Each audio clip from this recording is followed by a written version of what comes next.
Irmãos, eu vou falar com vocês hoje sobre o livro de Atos. Atos dos Apóstolos. Poderia ser chamado Atos do Espírito Santo, porque você vê nitidamente como o Espírito Santo trabalha naquele livro. E esse livro nos mostra uma coisa, que quando o poder do Espírito Santo age, quando Jesus está operando na vida das pessoas, isso provoca a fúria de Satanás. O diabo se revolta porque ele sabe quem é a pessoa que está sendo guiada por Deus, quem é a pessoa que está se quebrantando. Você talvez chegou aqui, você não tem ideia do que Deus pode fazer na sua vida. E para isso é bom que você saiba as armas que Satanás usa contra você. E a principal delas são pessoas. O diabo usa a boca das pessoas para tentar te colocar para baixo. No momento que eu estava mais fragilizado, onde eu já não via nenhuma saída para mim, eu já tinha promessas de Deus, o diabo usou pessoas para falar: quem é você? Para querer ser alguma coisa. Chegaram a me chamar de burro. Um professor da faculdade me chamou de burro, chamou na brincadeira. Mas isso tudo, irmãos, para quem está sensibilizado, isso é uma tonelada que vem contra você. Eu sabia que era o diabo querendo roubar a semente de Deus na minha vida. Quando Davi já tinha recebido um chamado para ser o rei de Israel no futuro, o próprio Deus disse: tem um homem que é segundo o meu coração. E então ele enviou o profeta Samuel. Samuel chegou lá na casa de Jessé, do pai de Davi.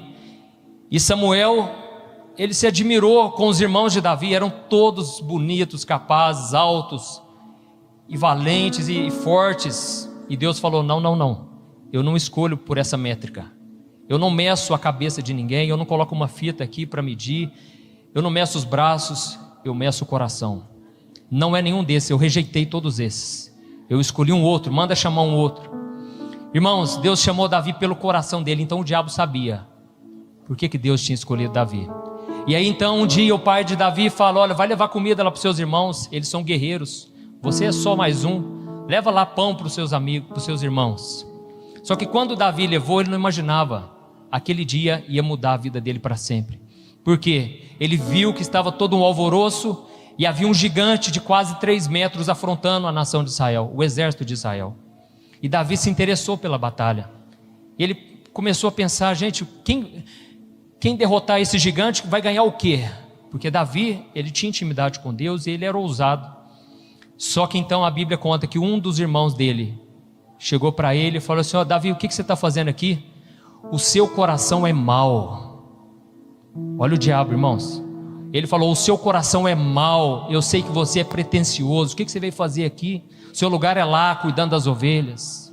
Irmãos, o diabo estava usando literalmente a boca do irmão dele para dizer: você não é o homem segundo o coração de Deus, não, você é mau, você tem maldade no seu coração. Olha o acusador. Então é importante que você saiba, porque é importante que você saiba como o diabo pode tentar te destruir, para quando você voltar, você não ser pego de surpresa, não ficar criando mágoa, picuinha com pessoas, sendo que a sua luta não é contra as pessoas. Quantos não estão mais no ministério, na igreja, porque foram ofendidos ou viram algo de ruim no coração de alguém, e por causa daquilo a pessoa saiu da presença de Deus? A culpa é da pessoa, porque a Bíblia fala que a nossa luta não é contra o ser humano, contra a carne ou sangue, mas é contra o que está por trás disso.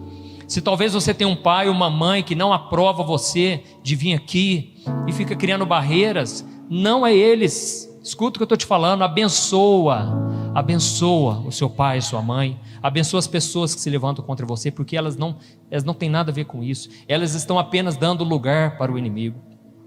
Então, irmãos, o que aconteceu no livro de Atos, a gente vai perceber que assim que o Espírito Santo foi derramado, o diabo tentou 3 vezes parar de vez aquele crescimento. Ele estava desesperado. Quanto mais o poder, mais o diabo ele tenta, porque ele sabe o poder de alcance, ele sabe que aquilo é uma bomba atômica contra o inferno.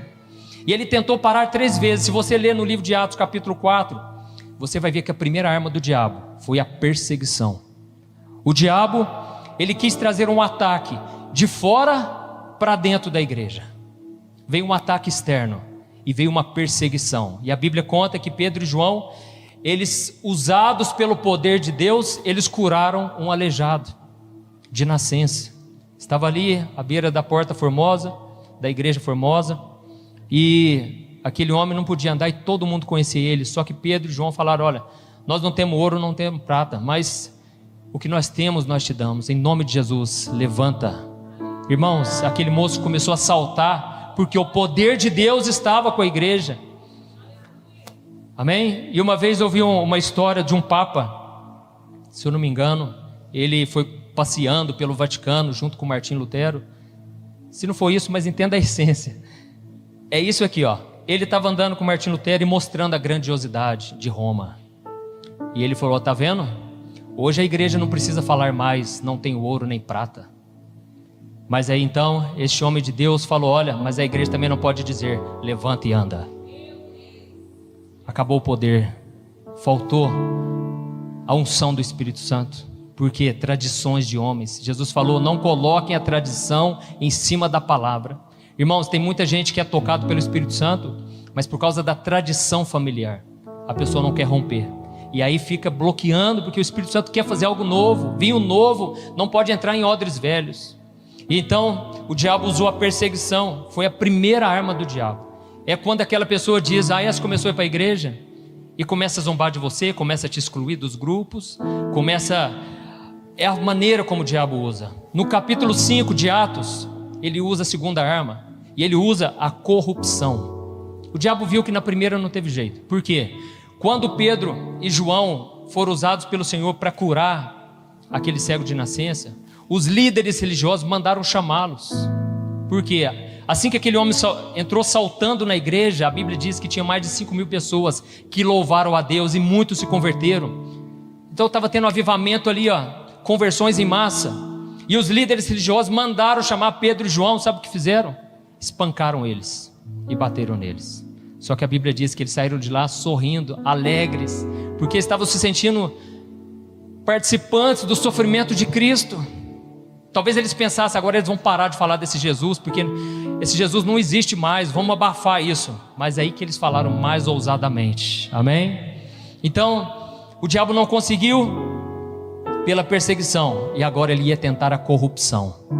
E a Bíblia conta que os apóstolos começaram, era um mover do Espírito Santo, irmãos. O Espírito Santo trouxe uma direção para eles reunirem todas as coisas e trazer aos pés dos apóstolos propriedades, comida, roupa, tudo. Estava começando um novo povo ali, ia ser necessário. Pessoas que se converteram, talvez não ia ter como trabalhar mais naquele meio. E tem um livro que fala sobre os mártires, e ele conta, e ele chama o seguinte: como viviam os primeiros cristãos.